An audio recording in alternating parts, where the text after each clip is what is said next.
Keesokan harinya, Naura bangun setelah jam 10 pagi. Dia mandi dan turun ke dapur. Di atas meja, dia melihat sandwich yang dibungkus dengan plastik pembungkus dengan sebuah catatan di bawahnya. Kamu terlambat. Bersihkan rumah, mencuci pakaian, dan siapkan makan malam untukku. Belajarlah memasak. Ada emoji marah di akhir tulisannya. Dia terkekeh dan mengambil sandwichnya. Selesai sarapan, Naura pergi mencari alat penyedot debu di sekitar rumah. Namun yang dia temukan hanyalah sapu tua dengan kemoceng. Dengan kemoceng, dia mulai menyapu perabotan, tetapi dia terus bersin. Dia akhirnya melempar kemoceng ke lantai. Dia kemudian melirik ke gagang sapu. Bagaimana cara menggunakan ini? Aku tidak pernah melihat pelayanku memegang benda ini di rumah. Gumamnya. Dia menyapu tanpa arah, membuat debu menjadi berterbangan kemana-mana. Setelah itu, dia pergi ke area binatu di belakang dapur. Memasukkan pakaian ke mesin cuci, tapi lagi-lagi dia tidak tahu bagaimana cara menggunakannya. Dia membanting pintu mesin cuci dan kembali ke kamar tidur. Dia mandi dan berganti pakaian, lalu pergi keluar. Dia ingin melepaskan stres dengan pergi berbelanja. Masih ada uang tunai di dalam dompetnya. Setelah melewati hari yang melelahkan, tiba saatnya pulang ke rumah. Kainan harus berjalan kaki sekitar 30 menit untuk sampai di rumahnya dari restoran tempat dia bekerja. Dia sangat lelah karena aktivitas tadi malam serta pekerjaannya yang harus berdiri sepanjang hari. Kakinya terasa pegal. Membuka pintu, dia hampir pingsan melihat kondisi rumahnya. Sapu dan kemoceng di lantai, debu di mana-mana. Dia membungkuk lemas di pintu. Kenapa hidupku menjadi seperti ini? Naik ke lantai atas, dia melihat Naura yang sudah tertidur. Dia juga memperhatikan bahwa istrinya itu membeli banyak gaun mewah serta sepatu. Sesuatu yang tidak dia butuhkan saat ini. Kainan membereskan rumahnya sampai jam 3 pagi. Baru dia pergi tidur setelahnya. Namun malam itu dia tidak tidur di kamar di samping Naura, melainkan di sofa di ruang tamu. Dia sudah sangat jengkel dengannya. Keesokan paginya ketika Naura bangun dan pergi ke dapur, tidak ada sarapan untuknya seperti kemarin. Tetapi keadaan rumah terlihat bersih dan rapi. Dia membuka kulkas mencari sesuatu untuk dimakan. Tetapi yang dia temukan hanyalah makanan mentah yang harus dimasak. Dia cemberut, kemudian mengambil dompetnya untuk pergi membeli makanan. Saat sedang berjalan di trotoar, di seberang jalan dia melihat suaminya sedang menyapu lantai toko. Dia adalah sosok yang bekerja keras. Itulah salah satu alasan yang membuatnya menyukainya. Namun tiba-tiba ada seorang wanita dengan seragam kemeja yang sama dengannya berjalan ke arahnya. Cara dia berjalan ke arahnya sama dengan caranya merayu suaminya. "Kai, bisakah kamu membantuku?" Dia bertanya dengan suara pelan. "Tentu, ada apa?" "Ini adalah stok berat yang harus dipindahkan ke gudang. Aku tidak kuat untuk mengangkatnya." Dia tersenyum seperti menggoda padanya. "Oke, serahkan padaku," katanya dan masuk ke dalam toko bersama wanita itu. Sedangkan dari jauh, Naura mengepalkan tangannya. Sama seperti malam kemarin, Kainan mengambil bantalnya dan tidur di sofa. "Kenapa kamu tidak tidur di kamar?" Tanya Naura saat menyadari suaminya itu tidur di sofa. Pria itu tidak menjawab dan masih menutup matanya. Aku sedang berbicara denganmu. Apakah karena kamu punya pacar di tempat kerjamu, sehingga kamu bersikap seperti ini padaku? Hah? Dia menyilangkan lengannya di dada dan menatapnya dengan tajam. Kamu memata-mataiku. Oh, aku lupa. Aku menikah dengan seorang wanita. Membuka mata, dia menatapnya. Plak, Naura menamparnya. Apakah aku karung pasirmu? Setiap kali kamu marah, kamu akan memukulku. Puas. Kainan duduk di sofa dengan pipinya yang sudah memerah. Naura berlari ke kamar tidur dan membanting pintu.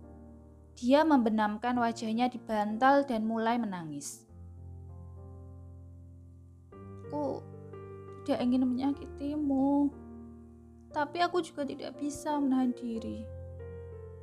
Memikirkanmu bersama wanita lain saja membuatku ingin. Di ruang tamu, Kainan menyibak rambutnya ke belakang. Bagaimana aku membuatnya meninggalkanku? Sebentar lagi monster itu mungkin akan meremukkan tubuhku ini. Dev sedang memeriksa pembangunan proyeknya ketika dia menerima panggilan telepon dari Vivian. Dev, coba tebak. Dia menjerit senang. Wah, kamu bisa membuatku tuli, girl. Apa ada sesuatu yang membuatmu sesenang ini? Dia bertanya. Aku mendapat undangan untuk mengisi acara seni pameran artis favoritmu. Aku akan memberimu tiket eksklusif, katanya lagi. Hah? Lalu bagaimana dengan tur duniamu? Tenanglah, agensiku sudah mengatur semuanya. Ayo kita bertemu di Surabaya besok. Temui aku di Galeri Seni Nasional setelah jam 8 malam. Oke? Oke, kalau begitu sampai jumpa besok. Dia berkata. Ya, gadis itu memang belum tahu kalau dirinya sudah beberapa hari di sini. Seusai mengakhiri percakapan tersebut, Dev tersenyum pada Alex, arsitek yang menangani proyeknya. Keduanya melanjutkan pekerjaan yang sempat tertunda beberapa menit. Sementara di tempat yang lain, hari ini Nadine ada pertemuan dengan tim penyelenggara pameran seninya.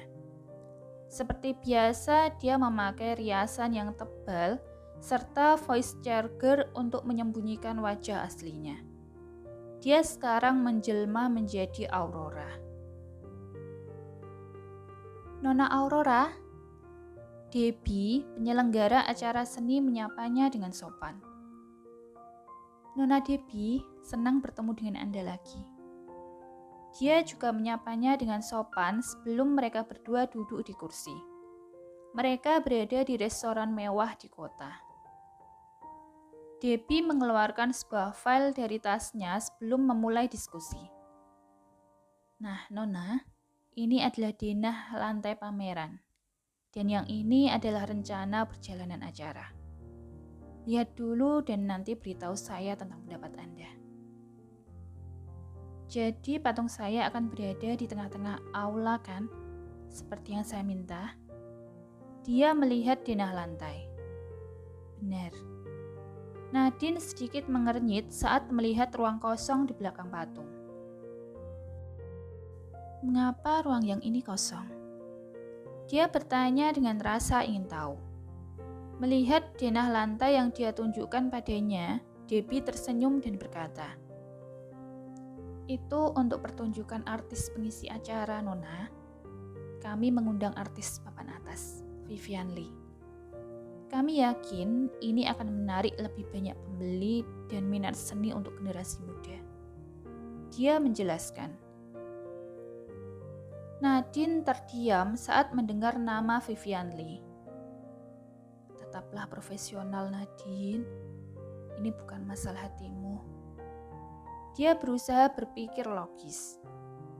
Menganggukkan kepala, dia setuju dengan idenya. Setelah merasa puas dengan rencana dan segalanya, dia menandatangani beberapa dokumen dan memberikannya kepada Debbie sebelum mereka berpisah.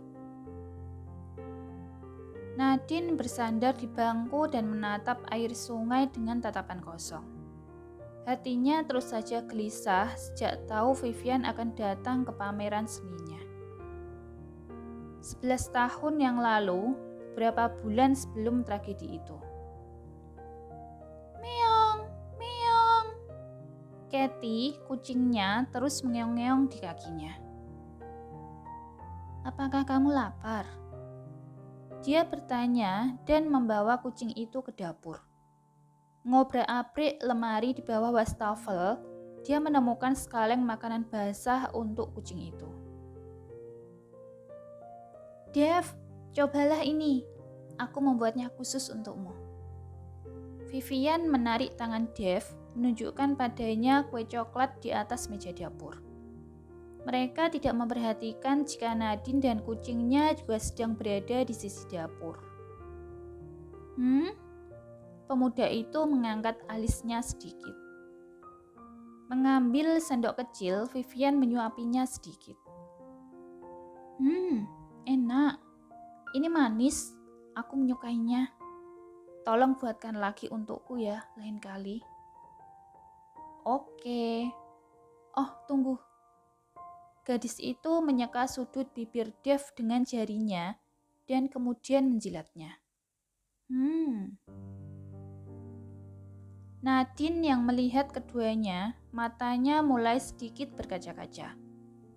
Vivian selain cantik dan berprestasi di bidang akademik, dia juga pintar memasak, terutama urusan baking. Sementara dirinya, dia hanya seorang gadis rapuh yang selalu dimanja oleh kedua orang tuanya. Akhirnya berawal dari sinilah muncul niatnya untuk belajar memasak, serta menyukai sesuatu yang manis. Keesokan harinya, ketika dia sedang duduk di atas batu di tepi pantai, Dev datang menemuinya. Ini semacam tempat rahasia bagi mereka berdua untuk bertemu setiap kali dia datang ke pulau ini. Hai, Dev menyapanya. Dia meliriknya sekilas sebelum mengalihkan pandangannya kembali ke laut. Hai. Suaranya yang kecil dan imut selalu membuat jantung pemuda itu berdebar dengan irama yang aneh. Aku tidak melihatmu kemarin. Kemana saja kamu? Dia bertanya sambil menatap sisi wajahnya. Dia sangat cantik. Aku... Dev! Belum selesai Nadine bicara, mereka tiba-tiba dikejutkan dengan suara Vivian yang memanggil nama Dev. Gadis itu berlari ke arah mereka berdua. Vi, jangan lari. Kamu bisa terjatuh loh. Ucap Dev membuat Nadine menggigit bibirnya sedikit. Setelah Vivian berdiri di depan mereka terengah-engah, dia memegang pundak pemuda itu untuk menopang tubuhnya. Kakek Guntur mencarimu. Pergilah sekarang, katanya. Setelah Dev jauh dari pandangan mereka, Vivian berbalik menghadapnya. Dia tersenyum dan memegang tangannya untuk ikut duduk di atas batu. Nadine, bagaimana kabarmu? Dia bertanya. Aku baik-baik saja. Ini hal yang harus kamu ketahui. Aku suka dengan Dev, dan dia juga... kau tahu sendiri kan apa maksudku? Katanya malu-malu. Gestur yang dia buat menunjukkan bahwa dia benar-benar sedang jatuh cinta. Nadine masih terdiam. Aku tahu jika dia suka berteman denganmu. Tapi jika memungkinkan, bisakah kamu tidak dekat-dekat dengannya? Dia menatapnya dengan ekspresi sedikit sedih.